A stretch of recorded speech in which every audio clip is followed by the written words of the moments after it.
ಒಬ್ಬ ಕಾರ್ಯಕರ್ತ ಅಂದಾಗ BJPಯ ಯಾರೇ ನಾಯಕರಿದ್ದರೂ ಕೂಡ ಪಕ್ಷ ಕೇಂದ್ರಿತ ಆಗಿರಬೇಕು, ಪ್ರಾಮಾಣಿಕತೆ ಇರಬೇಕು, ನೀತಿ ಅನ್ನೋದಿರಬೇಕು, ಬದ್ಧತೆ ಅನ್ನೋದಿರಬೇಕು ಅಂತ ನೀವು ಹೇಳ್ತಾ ಇದ್ರಿ.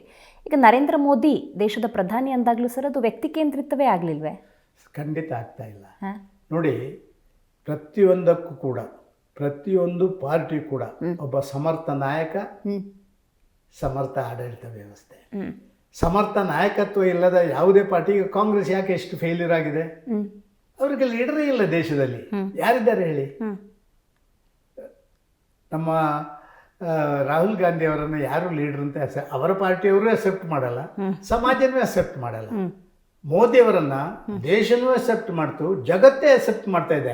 ಒಬ್ಬ ಜಾಗತಿಕ ನಾಯಕ ಅಂತ ಹೇಳುವಂಥದ್ದನ್ನು ಇವತ್ತು ಅಕ್ಸೆಪ್ಟ್ ಮಾಡಿ 10 ವರ್ಷದಲ್ಲಿ ಭಿಕ್ಷಾ ಪಾತ್ರ ಹಿಡ್ಕೊಂಡು ಹೋಗ್ತಾ ಇದ್ದಂಥ ಭಾರತ ಇವತ್ತು ಬೇರೆಯವರಿಗೆ ಭಿಕ್ಷೆ ಕೊಡುವಂಥ ಹಂತಕ್ಕೆ ರೀಚ್ ಆಗಬೇಕಾದ್ರೆ, India is the fastest growing economy in the world, ನಾವೇ ಹೇಳೋದಲ್ಲ, ವರ್ಲ್ಡ್ ಬ್ಯಾಂಕ್ ಹೇಳುವಂಥದ್ದು ಮಾಡಬೇಕಾದ್ರೆ ಒಬ್ಬ ಸಮರ್ಥ ನಾಯಕತ್ವ ಇರಬೇಕು. ಆ ನಾಯಕನ ವಿಚಾರಗಳನ್ನು ಹೇಳುವಂಥದ್ದು ನಮ್ಮ ಧರ್ಮ. ನೋಡಿ, ನಮಗೆ ಆಡಳಿತ ಬಂದ ಮೇಲೆ ಮೋದಿ ಅವರು ಈ ರೀತಿ ಮಾಡಿದ್ದಾರೆ ಅಂತ ಹೇಳುವಂಥ ಧರ್ಮ.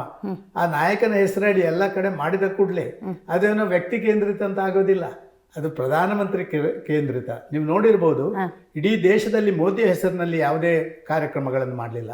ಎಲ್ಲವೂ ಪ್ರಧಾನಮಂತ್ರಿ, ಅದು ಪ್ರಧಾನಮಂತ್ರಿ ಜನೌಷಧಿ ಇರ್ಬೋದು, ಪ್ರಧಾನಮಂತ್ರಿ ಮತ್ತೊಂದಿರ್ಬೋದು, ಎಲ್ಲವನ್ನ ಕೂಡ ಇದು ಒಂದು ರಾಜನೀತಿ. ಈ ದೇಶದ ಪ್ರಧಾನಮಂತ್ರಿ ಆದವ ದೇಶದ ಘನತೆ ಗೌರವವನ್ನು ಎತ್ತಿ ಹಿಡುವ ಸಾಮರ್ಥ್ಯ ಇರಬೇಕು. ವ್ಯಕ್ತಿಗತವಾದಂಥ ತನ್ನ ವ್ಯವಸ್ಥೆಗಳಿಗಿಂತ ದೇಶ ಪ್ರಥಮ ಅಂತ ಹೇಳುವಂಥ ಕಾನ್ಸೆಪ್ಟಿಗೆ ಒತ್ತು ಕೊಡಬೇಕು.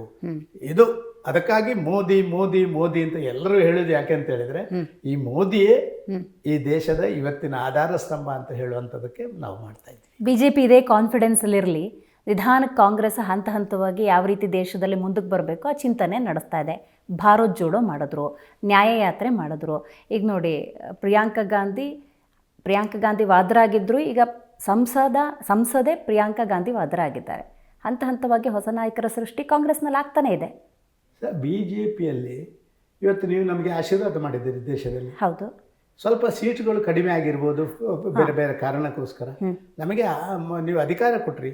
ಆದ ಕಾರಣ ಆ ಅಧಿಕಾರದ ಕಡೆ ಗಮನ ಹರಿಸುವಂಥದ್ದರ ಮುಖಾಂತರ ನೀವು ನೋಡಿದಿರಿ, ರಾಜಸ್ಥಾನದಲ್ಲಿ ಪ್ರಥಮ ಬಾರಿಯ MLA ಮುಖ್ಯಮಂತ್ರಿ ಆದ, ಮಧ್ಯಪ್ರದೇಶದಲ್ಲಿ ಮುಖ್ಯಮಂತ್ರಿ ಮಾಡಿದರು. ಯಾರನ್ನಂದ್ರೆ 2ನೇ ಹಂತದವರನ್ನ ಮಾಡುವಂಥದ್ರಲ್ಲಿ ನಾವು ಯಶಸ್ವಿ ಆಗಿದ್ದೀವಿ.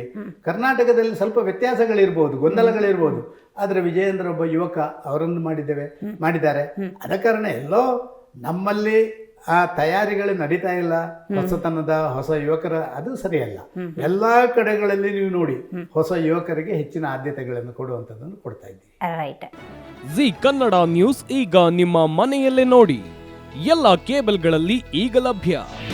ನಿಮ್ಮ ನೆಚ್ಚಿನ ಜಿ ಕನ್ನಡ ನ್ಯೂಸ್ ಈಗ ಸನ್ ಡೈರೆಕ್ಟ್ ನಲ್ಲಿ number 292, Tata play number 1664, Jio TV number 1334, NXT digital number 30, in cable number 30, city networks 51, U digital number 162, GTPL number 17, Rockline telecommunications number 42, Shri Basaveshwara cable number 168, rural cable network 60, Vinayaka digital 57, Abhishek cable 821, city channel 53, Siddeshwara cable network 57, V4 digital Infotech 628, Surya digital networks 53, Gajanan digital number 836, Malnad Infotech Private Limited number